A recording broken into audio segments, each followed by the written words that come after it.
So here is how to make several thousands of gold in the Dark and Darker Trader Post. First, what you want to do is you want to find an item that has very little supply. In the last two playtests, it seems to be gloves and rings.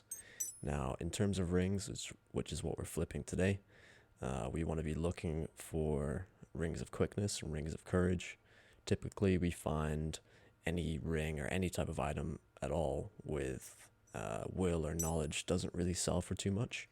So we want to stick to the rings with agility and strength.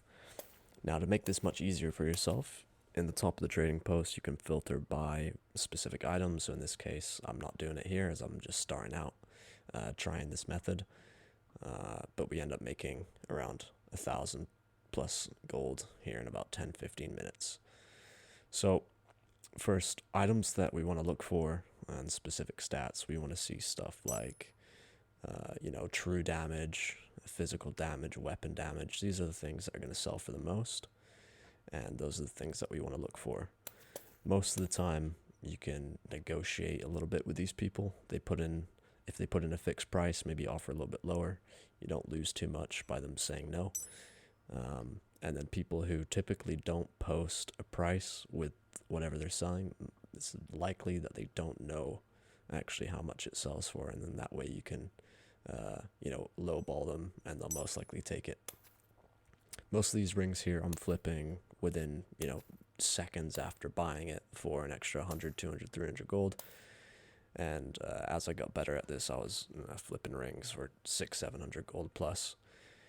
So in terms of selling the items as well, what you really want to look for is you want to probably start high by, let's say you list it for 600 gold. If you get no trades, slowly bring it down. You bring it down by 50 each time, and then eventually you'll get something.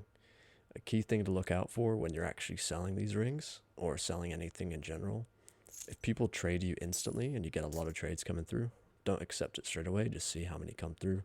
If there's a lot, that means you're probably listing your item for a lot lower than you should be. So you start high and then go from there. There's a lot of these people that you can use some good, dealership type salesman strategies that have been working really well for me. Things such as, trying to evaluate the item on yourself, make it look like you know what you're talking about, even if you don't. They'll most likely take a trade with you there. Some other things that they might use, you can say like, oh, can we stay friends over 50 gold or something like that. People are quite inclined to be nice, and when you put things in perspective like that, then it's likely that you'll get a sale. So looking through here, you're going to see just a few examples that I put in of buying rings cheap, selling them for a little bit more. If you're running normal dungeons, you'll notice that after each run, you're probably only really making 100 to 300 gold, which is, 10, 20 minute long games, unless you're getting lucky items. So if that's not working out too well for you, then flipping items is going to be a real easy way to go about things and make a little bit of cash.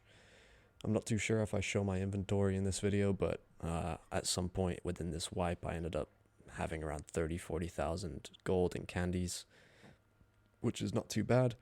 And lots of that was through, making several thousands of gold in 10-20 minutes just by flipping these rings.